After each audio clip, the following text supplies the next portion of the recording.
2022 midterm elections are just a few months away, and with Democrats unable to find answers on the struggling economy, our open borders, rising crime rates, a lot of stuff, Republicans are poised to make significant gains. I think that's putting it mildly. In this special edition of Hold the Line, we'll take a deep dive into the races you should be keeping an eye on as November rolls around.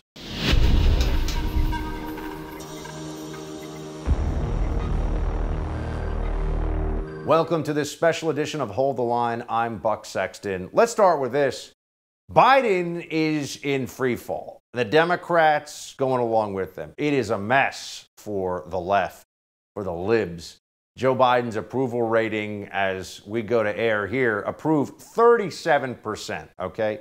Disapprove 58%. Those are abysmal numbers. Those aren't like, those are rookie numbers, get them up a little bit. Those are time to throw your hat in the ring of, or rather, put your hat up and retire. How about that one?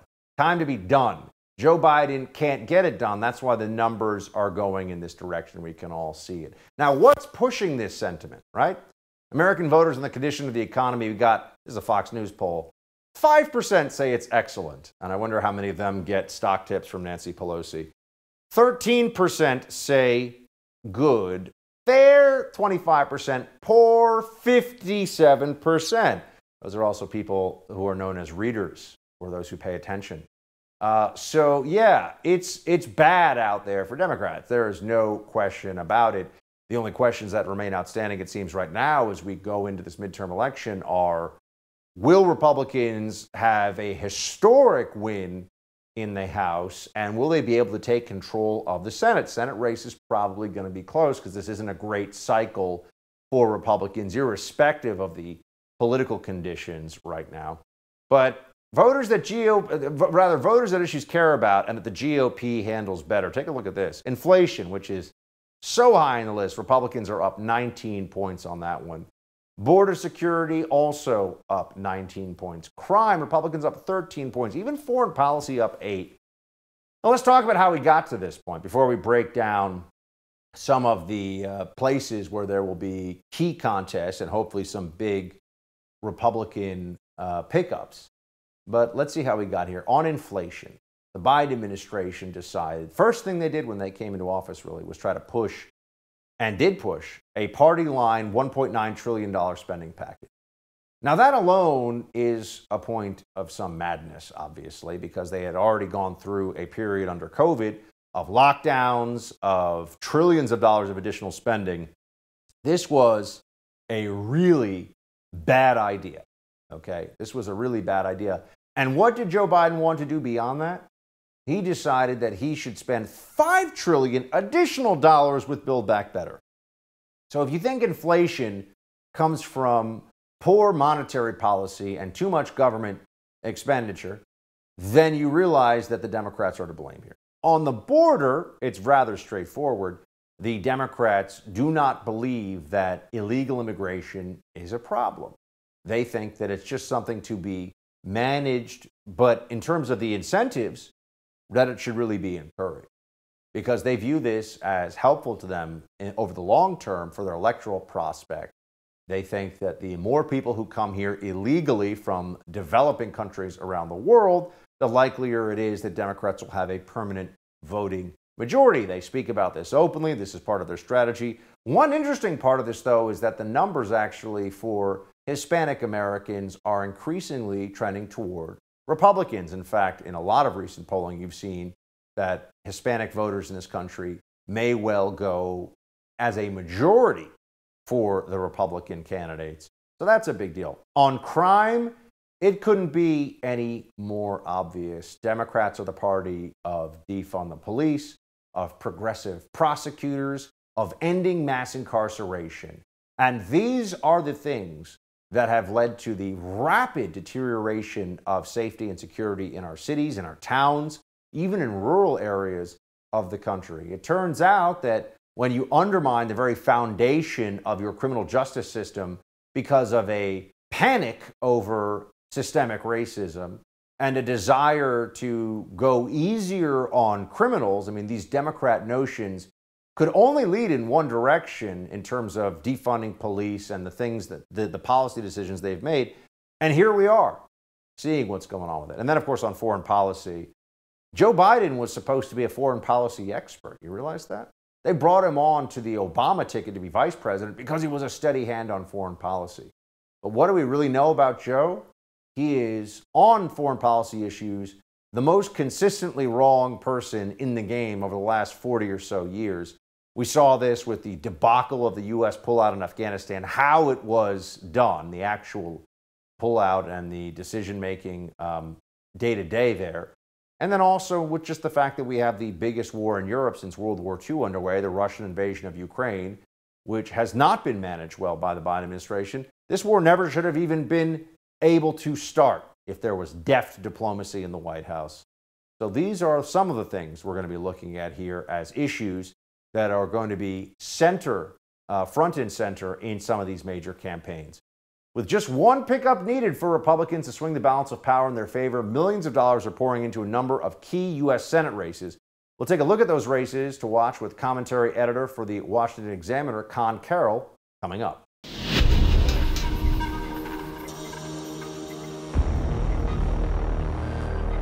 Does the current nationwide shortage of infant formula have you asking, what next? Did you know that nearly 100% of our nation's supply of antibiotics is produced outside the United States, mainly in China and India?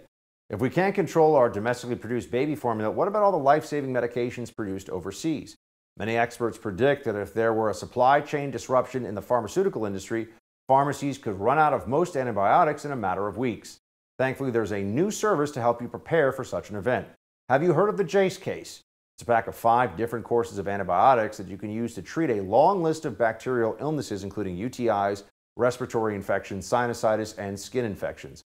Every household needs at least one Jace case. Go to jacemedical.com/buck right now and use the code word BUCK10 for $10 off your Jace case.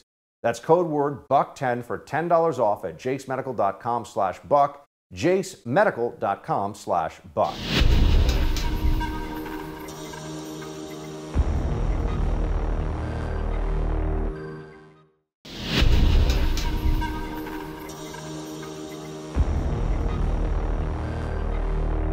With the United States Senate evenly split 50-50 between parties, there's a very good chance that the chamber could flip to Republican control in November. In total, 35 U.S. Senate seats will be contested in this year's midterm elections. The GOP needs just one pickup to change the balance of power. There are 4 competitive races in particular that Republicans should be keeping an eye on: Pennsylvania, Georgia, Nevada, and Arizona. Join me now to make sense of all this, commentary editor at the Washington Examiner, Mr. Con Carroll. Con, great to see you. Great to see you, Buck. So just at the overview level, how's it looking for Republicans in terms of just Senate control going into this midterm? I mean, I'm seeing House percentage likelihood going to the GOP 90%, 92%. You know, people seem very, very confident. Senate feels like a different deal. What are you seeing? Yeah, I'm seeing the Republicans just not getting good candidates in the races they need. In the House, it's a lot more about the environment. It's a lot more about the president's approval rating. But in the Senate, it's going to come down to candidates, and Republicans just are not getting the candidates they need to guarantee a Senate victory. I still think they're going to pull it out, but it's going to be close. So let's take a look at some of these individual races. You have in Pennsylvania a seat that was is vacated now, will be vacated by retiring Pennsylvania Senator Pat Toomey, Republican Senator Pat Toomey. So right now the race is between Dr. Mehmet Oz, known to a lot of people, and this guy John Fetterman. Fetterman's ahead at 50%.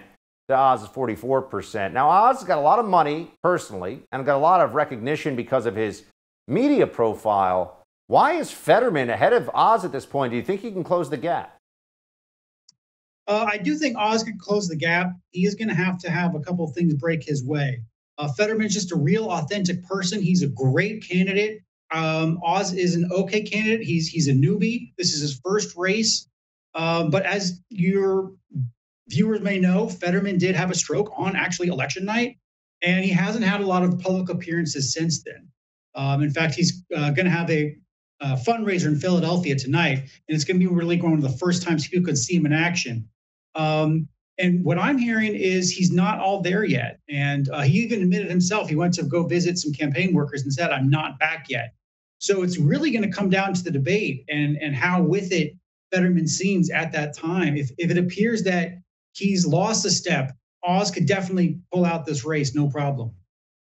So that one is going to be obviously very closely watched. Another one, I think the one that the media focus may be the most intense on of all these upcoming Senate races could be the Georgia Senate race, the seat that's up for grabs. Well, not up for grabs. I mean, it's obviously right now in Raphael Warnock's possession, but it's going to be Warnock versus Herschel Walker. 47 for Walker, the latest polling we could pull, 50% for Warnock. We know it's going to be a close one. How is Herschel doing as a candidate, and what do you think the chances are he could pull this off? What has to happen in Georgia? This is another newbie candidate, someone who's never run a race before. But even worse than Oz, Oz had a very competitive primary. He went out and debated. He went out and met with people. He interacted with the press multiple occasions, gave tons of interviews, was on talk radio, very comfortable on television. Walker's not doing any of that. He's basically bunkered down, sitting in his campaign room, not doing anything. He's not going anywhere. He's not talking to people. He's not giving interviews. And it has a lot of people nervous because he just hasn't been tested. Meanwhile, you've got Warnock out there. He's going to raise probably more money than any other Senate candidate.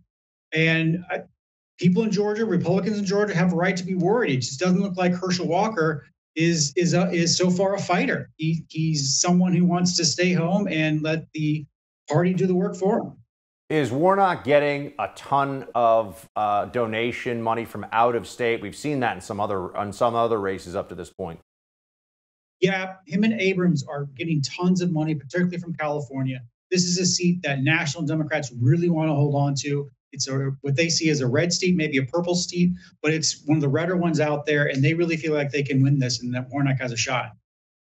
Now we move to Nevada and the Senate race there between Adam Laxalt, who I've interviewed him many times. He was state attorney general there. A very sharp guy, smart guy, and I believe was actually the roommate of Ron DeSantis. Do I have that? I think they bunked together in the military at one point, or maybe it was in law school. I can't remember now. And then there's Catherine Cortez Masto, the Democrat there. She's a little ahead. Tell me in this Nevada Senate race, what's going on? Well, here you have a more blue state. You have an incumbent. So this is one Republicans should not be winning. But unlike the last two races, here the Republicans have a good candidate. Laxalt's a good like you said, he's smart. He's with it. He does media appearances. He's on the trail. He's out mixing it up with rank and profile voters. He's the real deal.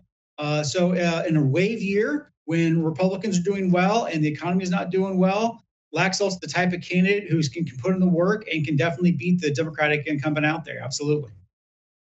Now, we got an interesting situation here in Arizona where the GOP primary is just going to be decided coming up here in a matter of weeks. We've got three candidates who are all pretty much in striking distance of each other, right? We've got Blake Masters out front, 25%, but Mark Brnovich, the AG, is at 14% there. Jim Lamont is at 18%. Now, Masters has a solid lead, but there's still some time left here. And obviously, if you had only had two candidates, it might be a very different situation.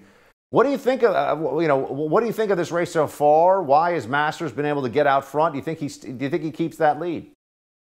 I do. I think Masters is a new breed of Republican along the lines of J.D. Vance.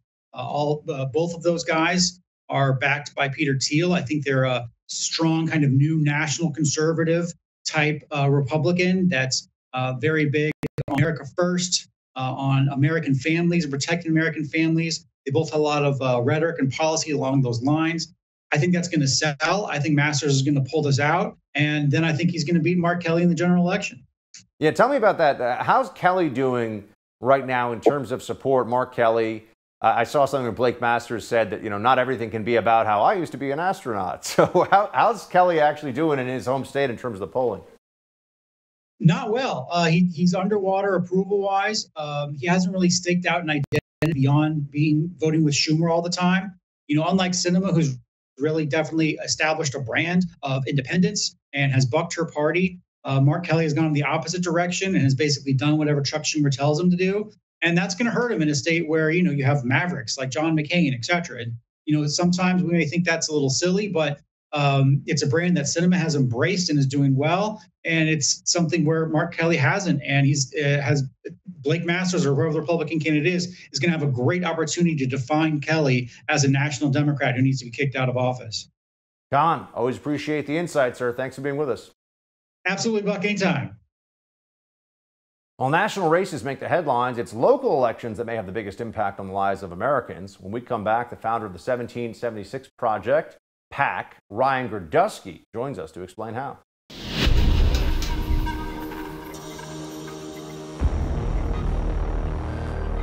A lot of companies promise that your privacy is guaranteed, but we know that's not true.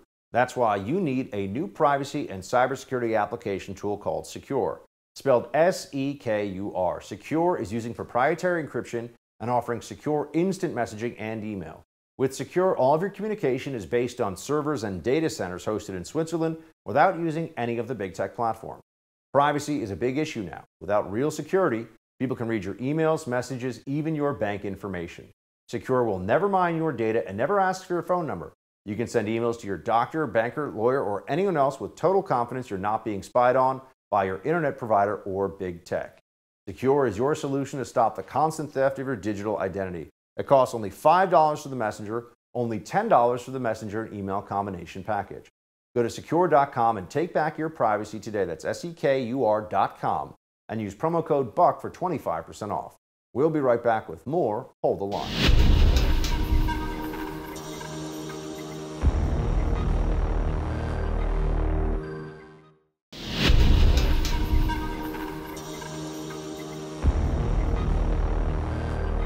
While congressional, Senate, and governor's races make the headlines, local elections arguably have just as much of an impact on the everyday lives of Americans. Perhaps the most important races are those for local school boards in many ways, which set and implement the policies that kids are being taught in public schools. For more on how 2022 is shaping up for America's school board races, let me turn to Ryan Gradusky, the founder of the 1776 Project PAC, which is an organization that supports candidates around the country who oppose critical race theory instruction in schools. Ryan, good to see you. Hey, thanks for having me. So can you give us just an overview of why school board races, which is something that I think even a few years ago people would have thought are as important as, local dog catcher. There's been an awakening about this. Where does that come from? Yeah, school boards, they decided a lot of things during COVID that were really impactful, like school shutdowns, like mask mandates, which people are continuing to push. San Diego County Schools just announced that they're going to do a mask mandate come September for students. And they also promoted a lot of superintendents that pushed and promoted critical theory throughout schools. This is what children learn. This is how they learn. This is how teachers are forced to teach in many respects. And this is also how disciplinary action is held within schools. A couple of years ago, about a decade ago, Barack Obama sat there and said, hey, we're going to do something called ending the school to prison pipeline. And that allowed a lot of children who should have been notified by police officers that they had criminal conduct in school to evade being detected by police. And a young man named Nicholas Cruz was never, ever brought to police's attention and in any serious way anyway. And he was able to buy a gun and commit a mass shooting. This all happens through the school board process, through the superintendent process, and people rarely ever pay attention to it. And that's why I'm very passionate about this issue, to get conservatives involved and actually know who to vote for, because most superintendent elections are nonpartisan. They don't have a Republican or Democrat behind their name. And a lot of people drop off the ballot. They vote for president or governor or senator or maybe Congress, and then they stop voting. They don't vote for the city councilman or the mayor or the school board attendant member. So that is why it's critical. It's why you should care about this issue. Have the anti-critical race theory candidates for school board, have they been making some serious gains over the last year? And what are your expectations going into the next cycle? Yeah, last year we did, my PAC supported 58 candidates and 42 won. In Texas, we did 15 races, all 15 won. We lost some in Georgia and we won some in New York. We're looking at Florida right now. Florida is a big state. Governor DeSantis is the first governor in recent times anyway to endorse dozens of school board candidates to try to get school board candidates who actually believe in his opinions and his views. And there's races across this entire country in November. A lot of big ones in California, Michigan, Rhode Island, Maryland. Really, really important. Georgia again. They're really important races. And it's convenient because people think I live in a red state or red county. I don't have to worry. My kids are completely fine and my area is completely fine. But what Governor DeSantis understands is it's in red county America. It's in red state America. It's not something that is that's hidden beyond the pale. And a lot of governors, unfortunately, who could do more, have not done enough.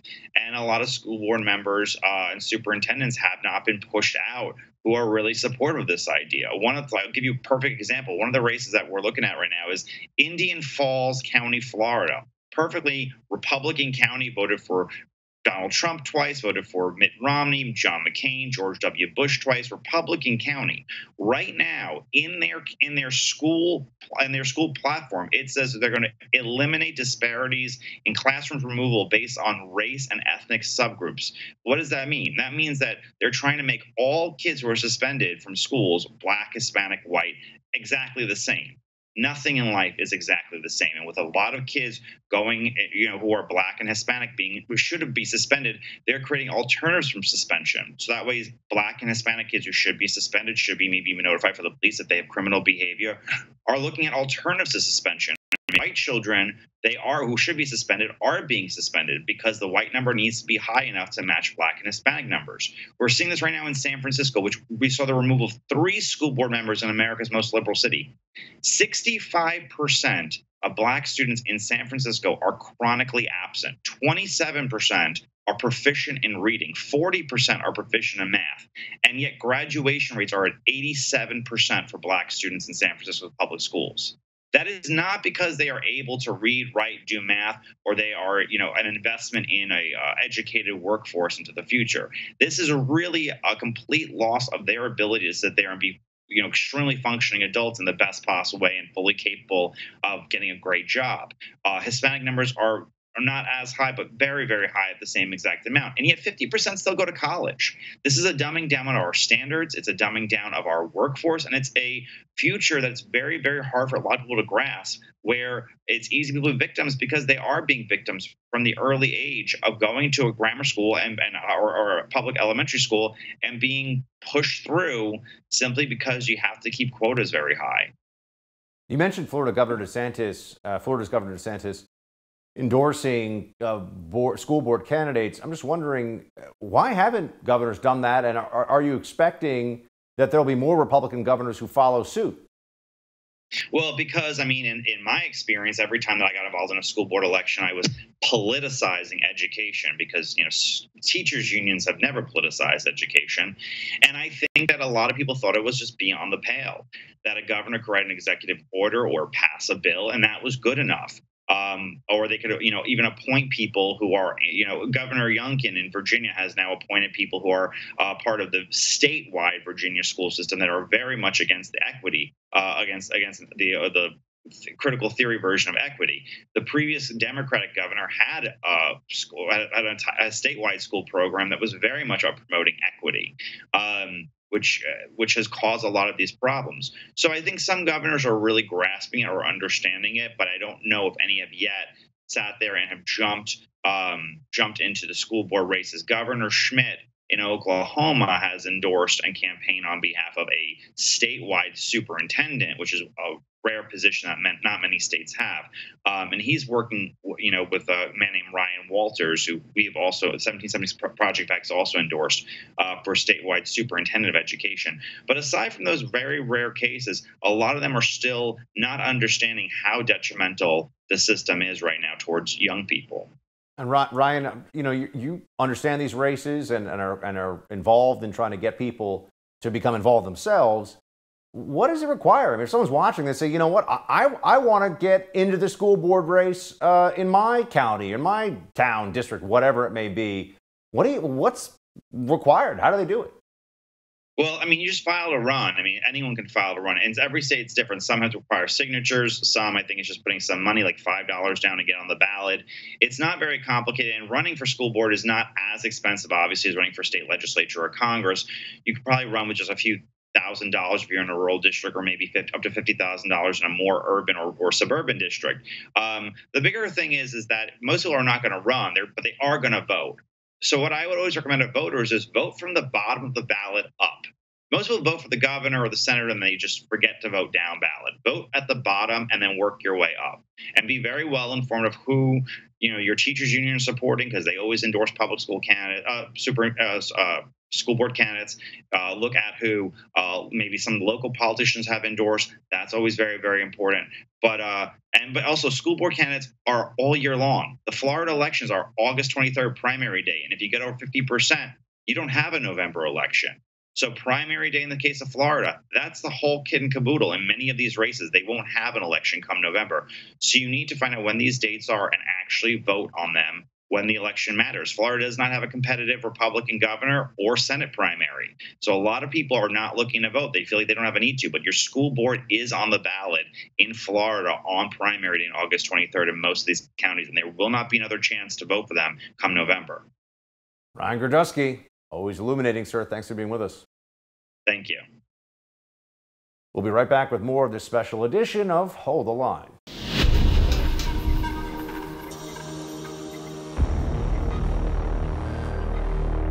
I don't know if you saw this, but there was a recent story about an Arizona real estate agent that found the home she lived in was listed for sale. The problem was she wasn't selling her home. She was the victim of home title fraud, a devastating crime happening all over the country. According to the experts at Home Title Lock, the crime is incredibly profitable and hard to detect.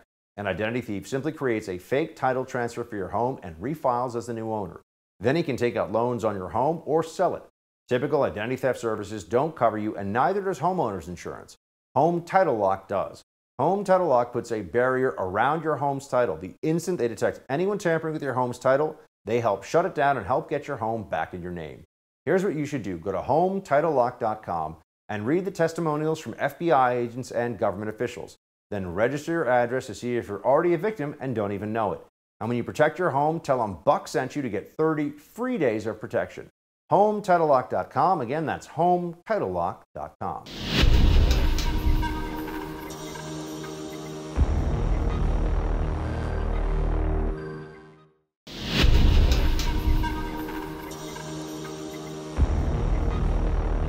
As we get closer to the midterm elections, it remains likely that a red wave is going to sweep over the House of Representatives. Not only Republicans, but Democrats are now upset with the way the country is moving backwards under President Biden, plummeting approval ratings, inflation through the roof. So will we see some Democratic voters jump ship and join the right and be in the right on Election Day? Join me now to discuss CEO of American Majority, Ned Ryan. My man, Ned, how you doing? Doing well, Buck. Good to be back with you. So let's set the table here, okay? Going into we talk about the Senate. Senate looks like it'll be close. House Representatives, we gotta win. If we don't, I mean, why are we even showing up to pretend Republican Party matters? But how much do we have to win by? I mean, here's a graphic showing the current House balance of power. Democrats 220, Republicans 211. Need 218 for control. What's your target, Ned? What are we trying to get to? Well, first of all, Buck, you're right. If we do not take the majority back in the House in a year like 2022 and all the dynamics are in our favor, I mean, again, this is a political climate that goes back to really 2010. But I would tell people for perspective, I've seen recent approval polls with Biden's approval in the low 30s. And right before Democrats got wiped out in the 2010 midterms, Obama was about mid 40. He was 44.7. So when a president is that far underwater, the party in power in the White House is that far underwater, it does not bode well. So we've really got to gain just a handful of seats to take the majority back. But I don't want to settle for that, Buck. I think we need to go for 40 or 50, and I think that's very doable. If you look at some of these districts, and I've even been saying this in a variety of places, Buck, based off what I saw in Virginia, and again, that's where I'm at. I'm in Loudoun County. A state that Biden won by 10 points in 2020, Youngkin wins by 2. And I want people to look at that and realize, I think in these midterms, any of the new districts, and there's about 45 Democratic districts that are Biden plus 12 or less, I think all 45 of those are absolutely in play. That's remarkable. I mean, that would be a red wave, the likes of which we have not seen in a long time. And you could have Republicans in a position of power in the House that would go back to historic proportions, right? All-time proportions. Here's a chart, Ned, from Real Clear Politics that shows the generic congressional vote. From July of last year to July of this year, the generic vote has kind of done a 180 in favor of Republicans. I mean, based on the data, everyone can assume the economy, inflation, huge part of this. But are there any other things that are really moving this in the direction of, is just the realization that Joe Biden and his party haven't gotten anything done? I mean, what are the key indicators here, or rather the key signposts along the way to what seems to be a huge shift in sentiment toward the GOP generic candidate? Well, I think part of it comes from the Biden White House. You're seeing in the more recent polls in which he has absolutely plummeted with his approval rating, they're asking, do you think that Joe Biden has the answers or the ability to fix these problems? And of course, a lot of people are saying no. The overwhelming majority of people are saying no. Again, because I would remind people, they're not interested in solutions. All of this that has brought about the inflation and the high gas prices, it's intentional. So of course they don't have the solutions because they don't want the solutions. What they are doing is absolutely intentional. But the other thing I would point out, Buck, that's always an important dynamic. You've always got the red versus blue teams, and a lot of the red's going to vote Republican, a lot of the blue are going to vote for Democrats. Don't forget the independent. And a lot of these approval rating polls, Joe Biden's at 19%, I've even seen in some of them, but most of the time in mid to low 20s. That's staggering, those numbers that the independent voters look at the Democratic Party and Joe Biden and in such low approval ratings. And I think a lot of them are going to vote Republican. That's where you're going to see the major shift in the electorate. Because again, a lot of people vote either Democrat or Republican based off their actual affiliation. It's the independents, of which there's a significant amount, that I think are going to really prove the difference because they have absolute disdain for Joe Biden and his policies. Do you think there could be some major upsets or some pickups of Republicans winning winning a congressional race, let's say, in what was a deep blue state that would have been unthinkable even a year ago? I do. I've even had the thought, and it sounds maybe a little crazy right now, Buck, but these trajectories, inflation's not getting better. Joe Biden's approval ratings are not getting better. All of these trajectories, as you get closer to the midterms, and we're not that far away, they start to harden, and they're going in a certain direction, which is not good for Democrats. I think, and I know this sounds crazy even as I'm saying it, if anything, that Joe Biden won by 20 points or less in 2020 might actually be in place. So think about the 45 Democratic seats that are plus 12 or less. You might even get up to the plus 20 range or less, that Republicans could absolutely be competitive in and sneak a few House seats. And I think even maybe sneak a Senate seat or two as well. Here is MSNBC, for example, worried that losing the midterms could be worse for them than even losing the presidency, they say. Watch this. We're approaching the 100-day out from a midterm. If things don't go well in the midterm, meaning if these election deniers win Secretary of State, win governorships, win Attorney General, take back the Senate, take over the House, it doesn't matter who's on the ballot in 2024. Dowd is a moron, but I do think he's right insofar as if Biden has a divided Congress going into whatever the re-election cycle is going to be, whether it's Biden or somebody else, it's not going to be good for the Democrats. Well, but even more, that's probably the most intelligent thing I've heard Dowd say in years. But I think what he's really alluding to, Buck, is even beyond the federal races. There's 36 gubernatorial, 35, I think, Attorney General, 26, 27 Secretary of State races this midterm.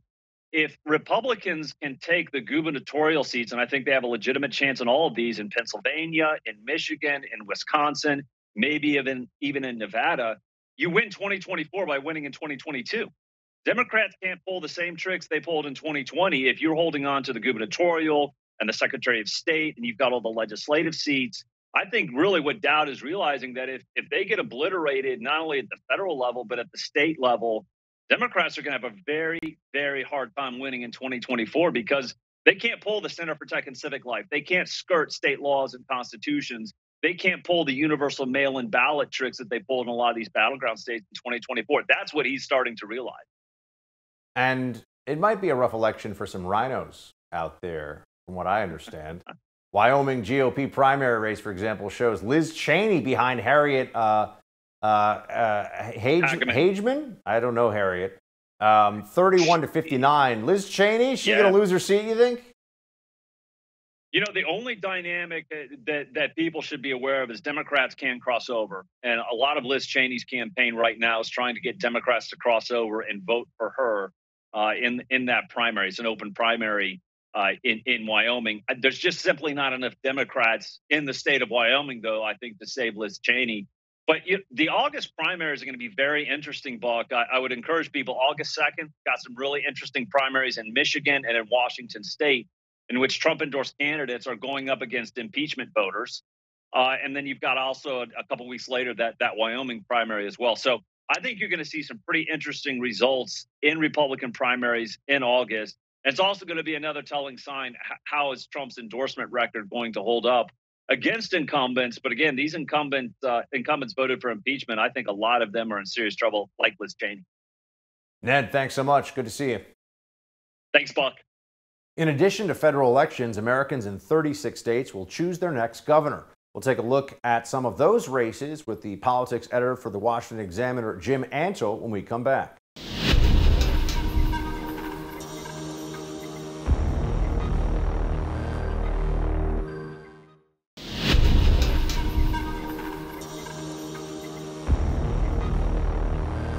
With the midterms just around the corner, everyone's wondering if we're going to see this red wave takeover at the state level as well as the federal. For gubernatorial races, there are 36 states to elect their new governor. For more on this, let me bring in Jim Antle. He's the politics editor at the Washington Examiner. Jim, thanks for being with us. Thanks for having me. So a new USA Today Suffolk University poll shows Democrats with a narrow advantage over Republicans on the congressional ballot, 44 to 40%, a bit better than the 40-40 split they scored in June. But gloom about the nation's economy and its politics still pose big hurdles for Democrats to avoid significant losses going forward. What are you looking at in terms of some of these governors' races? I mean, what are the big ones that are top of your radar right now?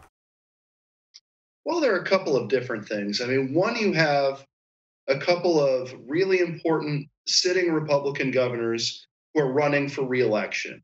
And I think chief among those is Florida Governor Ron DeSantis, who is widely considered to be a 2024 possibility, may become the frontrunner if former President Donald Trump doesn't run, but certainly would be a competitive candidate should they both choose to run. And so he's running for re-election this year. And the margin by which he wins, should he win, and he is favored to do so, could tell us a lot about his future prospects. He's taken some pretty strong stands, conservative stands, in which, historically speaking, been a battleground state. And he fought a close election in 2018 to get elected in the first place. So if he's able to get reelected by a comfortable margin, that should be a pretty good indicator of his electoral strength that may have national implications. Can I just throw in the mix here really quickly, Jim? The state of Florida, we got some numbers here. DeSantis versus his expected Democrat opponents, right? Either Charlie Crist or Nikki Fried versus Crist. DeSantis is at 50% in the most recent polling we could find. Charlie Crist is at 41%, so he seems to have a pretty comfortable lead there. And then if it is DeSantis versus Nikki Fried, who I believe is the agricultural commissioner for the state of Florida, DeSantis is at 52 to 39%. Is there any expectation that that's going to turn around, or is it doesn't DeSantis have like $100 million war chest? I mean, if you're looking in terms of how much money he has, in terms of how much exposure he has, and in terms of how well he's doing in the polls, the Democrats don't seem to have a very good chance here. And in the recent past, the Republicans have actually outperformed their poll numbers, have tended to do better on election day than the polls have predicted. So if that's the case, he could be looking at a reelection landslide. It's obviously it'll be a good year for Republicans, but that would really put him in a strong position to say that he easily won reelection in a battleground state as a sort of conservative model on things ranging from COVID-19 to fighting woke corporations. Now let's take a look at Pennsylvania, Jim. The Democratic nominee there is current Attorney General Josh Shapiro. There are a number of Republican candidates fighting for the possibility of being the next governor there. Who stands out in your mind? How's this race looking? So Doug Mastriano was the Trump-endorsed candidate in the Republican primary. He will be the Republican nominee against Shapiro. This is the candidate many Democrats wanted to face off against, and establishment Republicans didn't want him, largely due to his stance on the 2020 presidential election and questioning some of Pennsylvania's practices there. It's a close race if you look at the polling. It's competitive, and the National Party has been hesitant to get involved if he can't show that he'll be competitive. But the indications are that this could be a tight race. So Democrats often need to be careful what they wish for because they just might get it. And this is going to be a key state nationally in 2024 as well. So this is an important race for Republicans. And if they were to win, it would be a pickup of the seat. Another showdown that's going to get a lot of attention for a governor's mansion, at least a lot of media attention, going to be down in Texas, where current Governor Greg Abbott is going to be up against Beto Robert O'Rourke. Right now, Greg Abbott's at 47% to Beto at 41%. How is this lining up, and what are your expectations? Well, see, O'Rourke is an interesting character because he's kind of gotten this reputation among national Democrats and has a huge national fundraising base, basically from running a little bit better than you'd expect a Democrat to run statewide in Texas, but still losing. And that's only an impressive thing to do so many times. So that's going to be a big problem O'Rourke has going into this race. Now, I would expect Abbott to have a much bigger lead than what he currently does in the polls. So that would be him being below 50% is mildly concerning. But when you think of the fact that O'Rourke came up short in 2018 in a statewide race during a very good cycle for Democrats nationally, you can't really expect him to pull off the upset here this November. And now moving to the state of Georgia, Stacey Abrams squaring off against the current governor, Kemp. How do you think Abrams is looking in this race? How is that going to shake out? The polling has been a little varied there, but most of the polls do show Brian Kemp ahead, and it only really differs in terms of how far he's ahead.